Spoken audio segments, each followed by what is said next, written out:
একটা নিউজ দেখছেন আপনারা, বেস্ট হাজবেন্ড।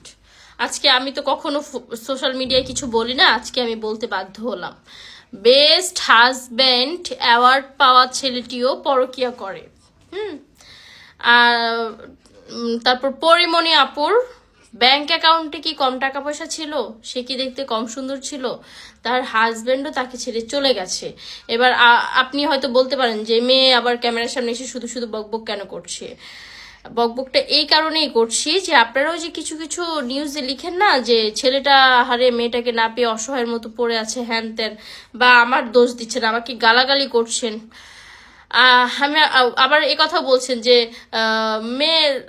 মেয়েটাকে কেন ছেলেটা ছেড়ে যাবে, মেয়েটা দেখতে শুনতে এত সুন্দর, তার বউই তো এত সুন্দর মাশাল্লাহ, আবার হচ্ছে যে তার একটা ক্যারিয়ার আছে, তার টাকা পয়সা সে আর্ন করতে পারে, তাহলে ছেলে কেন ছেড়ে যাবে? মেয়েটাই বেইমানি করছে। সব জায়গায় যদি মেয়েরাই বেইমানি করে তাহলে এই যে এই অকাম কুকামগুলো করতেছে কারা? একটা নিউজে কি দেখছেন যে বউ পরকিয়া করে ভেগে গেছে? মানে হ্যাঁ দেখেছেন, বাট হাতে গোনা। স্বামীরাই তো পরকিয়া করতেছে, মানে সব থেকে বড় বড় লোক থেকে শুরু করে মানে সব শ্রেণীর লোকরাই পরকিয়া করে। পরকিয়া কে না করে এবার আমাকে বুঝান। তো এটা আসলে আপনাদেরকে কিছু বলার নেই। আমি আরো জীবনও আপনাদেরকে সামনে যে পর্যন্ত আমি কান্নাকাটি না করব, যে পর্যন্ত আমি স্যাড পোস্ট না দিব, আপনারা সেই পর্যন্ত হচ্ছে পজিটিভে কখনোই আসবেন না।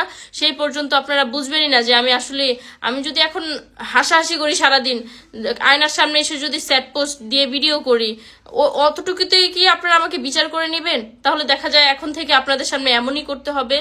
সো আমার এরকম করার ইচ্ছা নেই, আমার ভিউ পাওয়ারও কোনো ইচ্ছা নেই, ভিউ আমার আর লাগবে না ভাই। আমি নিজেকে হাসি খুশি রাখতে খুব বেশি পছন্দ করি। কেন একটা লাইফ একটা মানুষের জন্য শেষ করে দিব? আমাকে এইটা আপনারা বোঝান। নিজেকে সবসময় ভালো থাকবো, নিজেকে সবসময় ভালো রাখার চেষ্টা করব, কারণ নিজেকে নিজে ছাড়া অন্য কেউ ভালো রাখার মতো সামর্থ্য কারণ নেই। আপনি নিজেকে ভালোবাসবেন, দেখবেন যে কখনো কষ্ট পাবেন না। অন্য আরেকজনকে ভালোবাসেন, মন দিয়ে ভালোবাসেন, মানে একদিন না একদিন আপনাকে কষ্ট পেতেই হবে। সো কাউকে ভালোবাসতেও চাই না, কষ্ট পেতেও চাই না। আমাকে মাফ করবেন, আর আমার উপর শুধু শুধু দোষারোপ করবেন না। আসল ঘটনাটা একটু জানার চেষ্টা করবেন, অ্যান্ড আসল ঘটনাটা আমি একদিন ক্যামেরার সামনে এসে বলবো, বাট এখন আমি আর কিছুই বলবো না। আপনারা ভালো থাকবেন। আল্লাহ হাফিজ।